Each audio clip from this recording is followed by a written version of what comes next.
Hosted by you/Cohen26. I, 25M, am a PhD student who has been dating an executive assistant, 27F, for 5 months. It's going well. We have a lot of fun, and we're both crazy busy, so frequently our dates consist of Chinese food and Redbox movies, but it's all good. She attends a lot of events with her boss, 34M, things like business dinners, charity events, and basically anything where he's too lazy to bring a notepad, so he makes her give up her finite free time to accompany him. I get invited to some of these events, partially because I want to actually see my girlfriend, and, due to school and work, I went to the first one last weekend, a dinner at his house, a casual business mixer type deal. I was underdressed. My definition of business casual was navy slacks and a button-up. By the time I showed up, admittedly a little late, it was too late to stop by my place and fix it. Oh well. I'm confident, so I don't care. But she seems to and is slightly irritated. We get there, and I meet her boss, who's kind of smug and a bit of a prick but seems nice enough. Right away, she asks, "Rob, do you mind if Cohen borrows a tie and jacket?" I didn't relay the dress code. He says, "That's unlike you, but sure. The jacket will be too big in the shoulders, but go ahead." She leads me up to the guy's bedroom, goes right into his closet, and grabs some stuff. That night, everyone basically ignored me, and she didn't seem to notice. She was too busy backing up everything her boss said and mingling with coworkers. She apologized later, saying she can get a bit obsessive about work. I understand. I vowed never to go back, and that was that. Last night, I was over at her place and using her computer for some assignment since mine is down. I went to send myself an email of my work, her email was already open, and I figured it would work just as well. Until I noticed the subject of one email was your boyfriend. I opened it. It was from her boss. "Boss, your boyfriend has my favorite tie. Procure it promptly. Of course, you would choose that one out of the 100 others. Wench. Girlfriend, it's already back in your closet. I can't help it, he looks nice in red, hee hee. What did you think of him, anyway? Approve? Boss, he looked like a little kid playing dress up in my clothes. But in all seriousness, he is a little kid. He's still in school and in an immature place. He's not husband material. You want kids and a house in a couple of years. Date someone who can give you that. Date a man.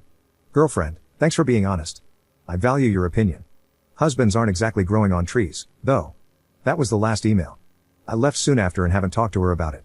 I feel completely disrespected. At the same time, I read her email, which is a no-no. How should I approach this? Update 6 days later. I followed the advice, some of it, and told her how I stumbled across the email and all that. She was upset that I read her work emails but understood why I wasn't happy with what I saw.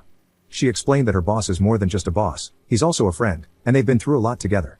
In the 3 years they've worked together, they've each lost a parent, her father was estranged from her family, and none of her siblings would go with her to the funeral, but her boss volunteered and helped her handle it, and have climbed the corporate ladder together. She explained that the email was private, similar to me asking a friend on Facebook what they thought of her and her reading it. So, I'm a little uncomfortable with it and their closeness in general. I also told her it irritated me that she didn't clarify what business casual meant in her world. She said that a button-up would have been fine, but I wore a plaid one, a nice plaid button-up, not a lumberjack style, and that was too casual. She also told me she was mad at me for being late, explaining that it's important to Rob that when he hosts, she arrives early, on time is late, and late is very late. We didn't address the bigger issues, babies and marriage, because it's just too soon, and we went on our way, happy for the week. Until last night, around 2 a.m., her boss called, saying he was sick and needed her to check up on him, etc. She was about to leave when I expressed my discomfort, and she reluctantly invited me along. She told me to keep my distance from him and just wait, it shouldn't take long, and she'd use my presence as a reason not to stay too long. We get there, and he's in the front room, so I can't avoid him seeing me. He's in his trousers, which I'm not happy about, and is obviously quite sick and furious about being sick. My girlfriend is ridiculously tender with him, rubbing his hair and telling him how they can reschedule most of his meetings. Except for one, which they'll make a phone meeting. They'll work from home tomorrow, and she'll get everything in the morning and bring it to his place, etc. He makes eye contact with me as I'm hovering as close to the door as I can, feeling like an interloper, and he almost looks smug. I swear to God, he did. Then he asks if they can have wonton soup for lunch and fortune cookies like usual. She says of course, then takes him to his room and literally tucks him in, I assume, after giving him some medicine. We leave, and we start arguing. It's just too close for me. I tell her she needs to draw boundaries if she wants to keep dating me. She accuses me of just being jealous and uncomfortable, saying that Rob has never made a pass at her and never will. The fight gets a little ugly, and insults fly. I say she basically gets paid to suck his chalk, and she says the only difference between me and a college freshman is that I can buy beer. And that's it. It's over. This all happens in his driveway. She gets out and says she'll just stay here. If he wasn't too sick to get it up, I imagine they probably smashed. Second update 2 days later. Well, I've been drowning my sorrows in booze and biographies when I got a text from my ex-girlfriend.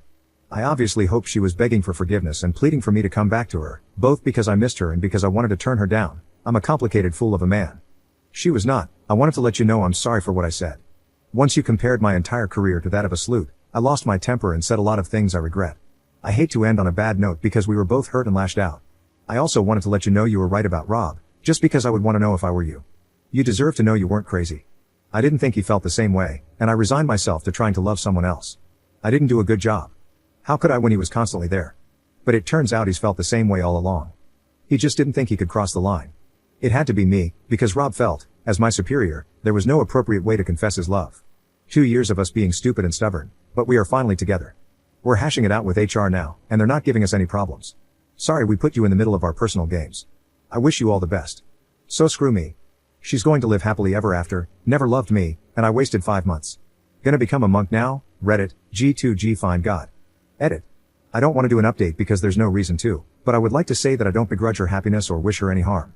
I'm a little bummed that it ended this way, because, despite everything, she was a fun girlfriend. We did a lot of fun stuff together, and she even used Reddit, so we had a lot to talk about.